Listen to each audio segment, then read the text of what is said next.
I love Harry Potter movies. And I think they are awesome. But what I think is more awesome? It's CGI. For example, look at this. Fire snake? How'd they make it so good? And this? A dragon? Some of these VFX are really amazing. And I think I can do one of them. I will make a Dementor and I will show you how I did him.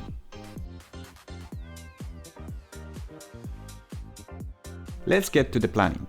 I prepared references in Milanote to get better idea how Dementors are made. To not make exact copy, I changed some of its features to make it more mine. I'm some kind of a wizard myself, so let's get into the blender and start sculpting.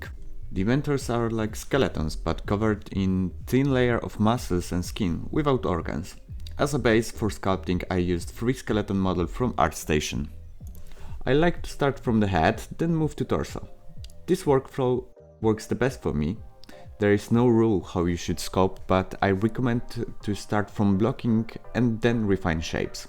Sometimes I forget to do it and it's very painful to change form without preparation.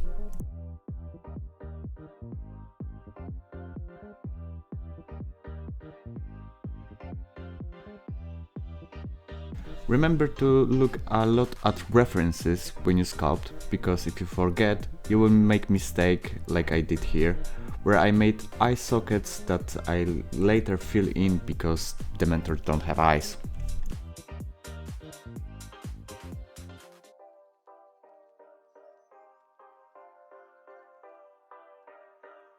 As I said before, just remember to block out everything with simple shapes, because you can have hard time to extrude meshes like me here.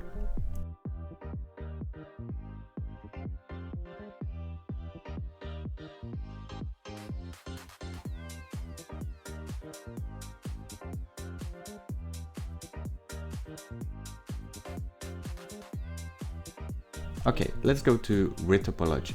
Retopology is the process of recreating or optimizing the mesh structure for a 3D model. I find making Retopology by hand very relaxing, and for this project I just make sure that I have some good loops in the desired places to make my animation of model easy later. I'm not very good at Retopology, but if it works, it's fine.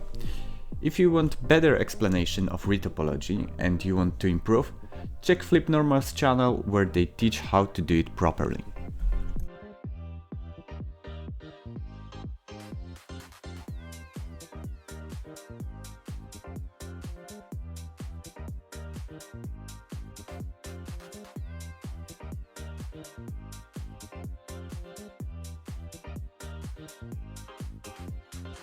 After Retopology, I quickly added some armature to make sure that mesh is bending as I intended it to bend. Okay, let's unwrap this model to be able to bake and paint textures on our less denser model. I just make seams for Blender to recognize how to cut model into pieces that fit 2D space of a texture. After cutting it, I use 3 texture sets called U-Dims and I distribute different parts of a model on them to fit as close as I can. After unwrapping, I prepare 2 models to export. First model of denser mesh with more details, and second our Retop version to be able to use it in Substance Painter. After import of meshes into Substance, I quickly baked details of denser mesh and started to prepare materials. This is the part where I'm just playing with different textures, masks and colors, in hope that I find something that I like.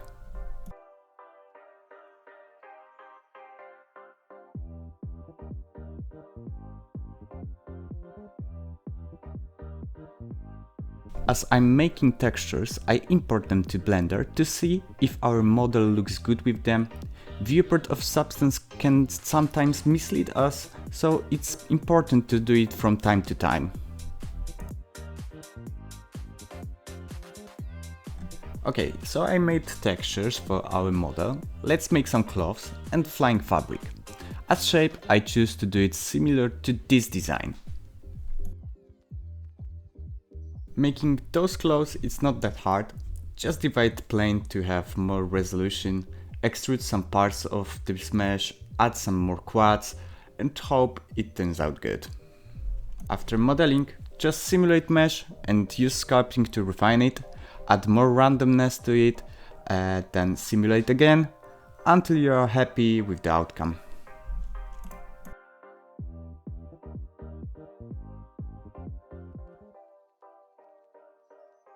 Next, let's UV unwrap clothes like we did it with base model and drop it to the substance where we make our material.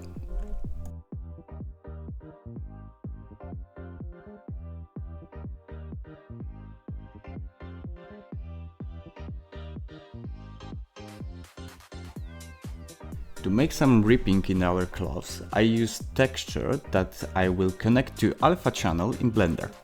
Dark parts represent where texture will be transparent.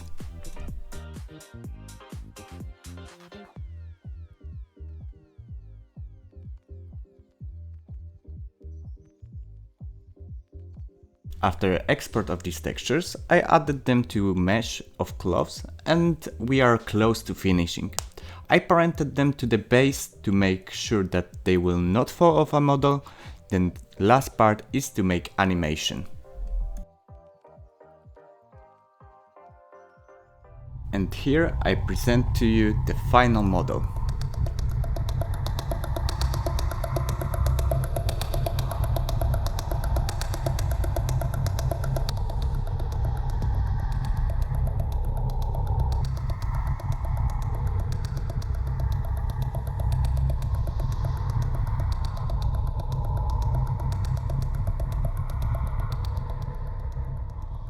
If you found this video helpful or enjoyable, please like and subscribe for more.